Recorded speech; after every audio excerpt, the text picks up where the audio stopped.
Assalamualaikum warahmatullahi wabarakatuh. Sebelumnya perkenalkan, nama saya Nadia Zilviana, NIM 1519022 dari kelas HTNA. Di sini saya akan menjelaskan sedikit tentang profit sharing atau kirot. Yang pertama ada pengertian kirot. Kirot termasuk salah satu bentuk akad syirkah. Istilah kirot digunakan oleh orang Hijaz. Dengan demikian, kirot atau mudrobah adalah dua istilah untuk maksud yang sama. Kirot adalah suatu ikatan kerjasama antara dua pihak yang telah membuat kesepakatan bahwa satu pihak menyandang dana dan pihak yang lain menjadi pengelola. Yang selanjutnya ada dalil-dalil kirot. Yang pertama Al-Quran, yang kedua ada hadis, yang ketiga ijma, yang keempat qiyas.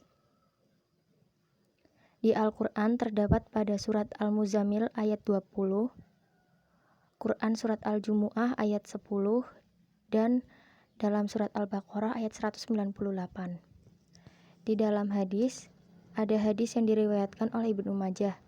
Diceritakan kepada kami Hasan bin Ali Al-Khalal, diceritakan kepada kami Bisri bin Sabit Al-Bazar, diceritakan kepada kami Nasr bin Al-Qasim dari Abdurrahman bin Daud, dari Sholih bin Suhaib radhiyallahu anhu bahwa Rasulullah Shallallahu alaihi wasallam bersabda, 3 hal yang di dalamnya terdapat keberkahan, yaitu jual beli secara tangguh, muqarradah atau mudrobah, dan mencampur gandum dengan tepung untuk keperluan rumah, bukan untuk dijual.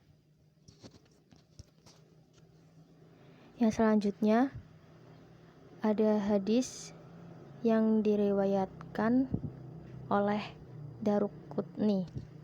Diriwayatkan dari Hakim radhiyallahu anhu, sesungguhnya ia pernah mensyaratkan kepada seseorang apabila ia memberikan dan ke mitra usahanya secara kirot, bahwa tidak boleh menempatkan hartanya di tempat yang basah, tidak boleh dibawa mengarungi lautan, dan tidak boleh menyeberangi sungai.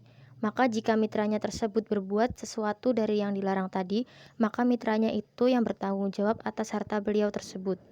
Yang ketiga, ijma, diriwayatkan oleh jumlah sahabat menyerahkan harta anak yatim sebagai mudharabah, dan tidak seorang pun mengingkari mereka, karenanya hal itu dipandang sebagai ijma. Yang keempat, ada qiyas. Transaksi mudharabah dikiaskan dengan transaksi musaqah, mengambil upah untuk menyiram tanaman.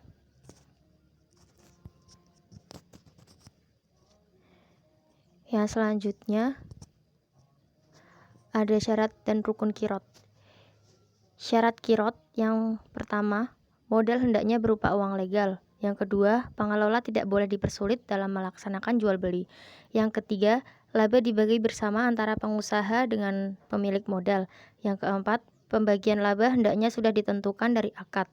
Yang kelima, akad hendaknya tidak ditentukan berapa lama. Yang keenam, laba tidak boleh ditentukan saatnya.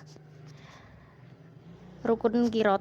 Yang pertama, harus dengan uang tunai dan dapat diketahui banyaknya.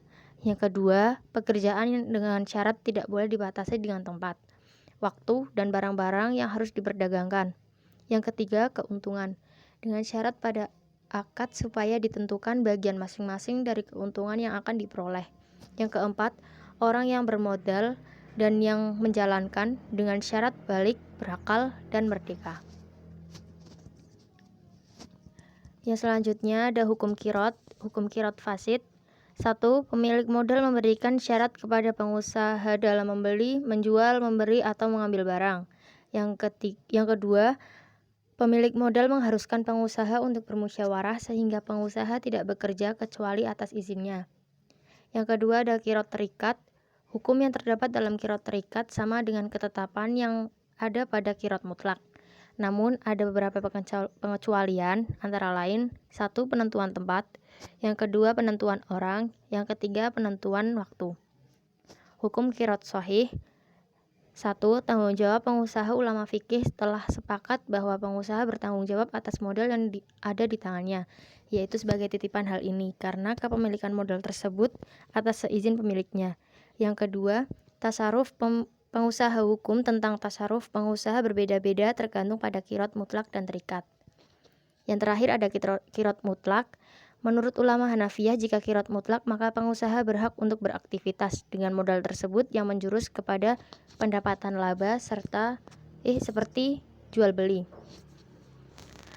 Mungkin itu saja yang dapat saya sampaikan, kurang lebihnya mohon maaf. Terima kasih. Wassalamualaikum warahmatullahi wabarakatuh.